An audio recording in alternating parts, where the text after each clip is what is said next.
Well, Reza Aslan was a Christian but converted back to the faith of his forefathers. It's Islam. He has now written a book about Jesus. The book has become controversial as it calls into question some of the core tenets of Christianity. The book is called Zealot, The Life and Times of Jesus of Nazareth. And Reza joins me now from Los Angeles. Welcome. Thank you for having me. Well, this is an interesting book. Now, I want to clarify, you're a Muslim, so why did you write a book about the founder of Christianity?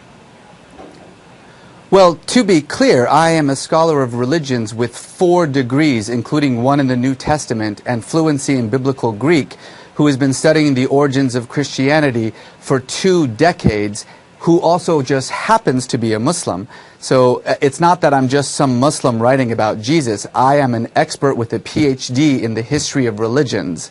But I have been obsessed with Jesus. Though, it still begs the question, why would you be interested in the founder of Christianity? Because it's my job as an academic. I am a professor of religion, including the New Testament. That's what I do for a living, actually. So, I mean, it would be like asking a Christian why they would write a book about, Islam. I'm not sure about that. But honestly, I've been obsessed with Jesus for really 20 years. I've been studying his life and his work and the origins of Christianity both in an academic environment and in a personal level for about 2 decades. And just to be clear, this is not some attack on Christianity. My mother is a Christian. My wife is a Christian. My brother-in-law is an evangelical pastor. Anyone who thinks that this book is an attack on Christianity has not read it yet. But I want to read you some quotes from some people who are criticizing you. One from John Dickerson, who has written an op-ed piece on foxnews.com, and he says, it's not a historian's report on Jesus. Is it an educated Muslim's opinion about Jesus? He says its conclusions are long-held Islamic claims, namely that Jesus was a zealous prophet type who didn't claim to be God. Well, that's actually not what Islam claims about Jesus. My book about Jesus overturns pretty much everything that Islam also thinks about Jesus as well. And to be clear, I just want to emphasize this one more time. I am a historian. I am a PhD in the history of religions. This isn't a Muslim opinion. This is an academic work of history, not about the Christ or about Christianity for that matter. It's about a historical man who walked the earth 2,000 years ago in a land that the Romans called Palestine. How are your findings different from what Islam actually believes about Jesus?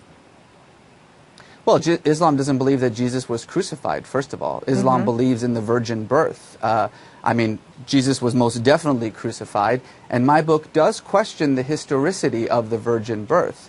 So again, I mean, I know that we've mentioned this 3 times now. I'm not sure what my faith happens to do with my 20 years of academic study of the New Testament. I'm just trying to bring out what some others are claiming at this point, and I want you to answer to those claims, which is... Well, it's pretty clear that there are those who actually do not like the book, who are, unhappy with its general arguments. That's perfectly fine. I'm more than willing to talk about the arguments of the book itself, but I do think it's perhaps a little bit strange that rather than debating the arguments of the book, we are debating the right of the scholar to actually write it. Well, let me give you some other quotes from Dr. William Lane Craig, who is a Christian philosopher and theologian. He's written a lot of books and done a lot of debates about science and religion. He said Reza Aslan merely repeats bygone claims about the historical Jesus that have since been abandoned and refuted. What do you say to that? Well, I would disagree. I have 100 pages of notes and about 1,000 books that I use in my discussions. And of course, in any scholarly discussion of Jesus, as with any scholarly discussion of any ancient figure, there are going to be widespread differences. But my 100 pages of endnotes cites every scholar who disagrees with me and every scholar who agrees with me. And I would suggest that anyone who wants to actually comment on the argument of the book read not just the book, but the endnotes, and to figure out where my scholarly argument about Jesus comes from. And I'm sure you're going to find people who disagree with me. Right, exactly. What are your... we're not talking about just people who disagree with you. Scholars, many scholars disagree with you as well. But I want to get to the heart of... I want to get to the heart of, like, what are your conclusions about Jesus? Well, my conclusions about Jesus start by placing him in the world in which he lived. So I start with one fundamental truth that everyone agrees on with Jesus, and that was that he was crucified. You have to understand that crucifixion in first century Palestine was a punishment that Rome reserved exclusively for crimes against the state, like sedition or rebellion, treason, or insurrection. The thieves who were crucified alongside Jesus were not thieves. The Greek word lestis means bandit. And bandit was the most common term in Jesus' time for an insurrectionist. What I say is that if you know nothing else about Jesus except that he was crucified, you know enough to understand what a troublemaker this guy must have been. The movement that he started was such a threat to the political stability of the empire that they actually had him arrested, tortured, and killed for it. So I start with that fundamental fact, and then I take the claims of the Gospels, as every single biblical scholar for 200 years has done, and look at them in light of the history of this world that we know. And what's interesting about Jesus' world is that we know a lot about it, thanks to the Romans, who were very good at documentation.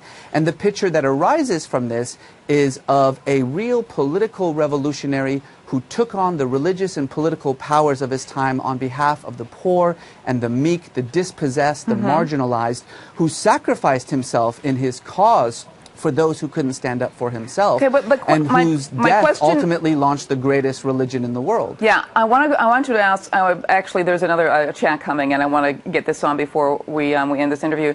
Taylor Kane just says, so your book is written with clear bias, and you're trying to say it's academic. That's like having a Democrat write a book about why Reagan wasn't a good Republican. It just doesn't work. Well, what do you say to that? It would be like a Democrat with a PhD in Reagan who has been studying his life and history for 2 decades writing a book about Reagan. But then why would a Democrat want to promote democracy by writing about a Republican?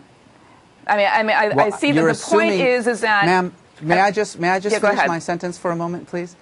I think that the fundamental problem here is that you're assuming that I have some sort of faith-based bias in this work that I write. I write about Judaism, I write about Hinduism, I write about Christianity, I write about Islam. My job as a scholar of religions with a PhD in the subject is to write about religions. And one of the religions that I have written about is the religion that was you're not just writing about Jesus. A religion from a point of view of an observer. I mean, the thing about it is that you're promoting yourself as a scholar, and I've interviewed scholars who have written books on the resurrection, on the real Jesus, and who are looking at the same information that you're saying. To say that your information is somehow different from theirs is really not being honest here. Ma'am, my information is not different from theirs at all.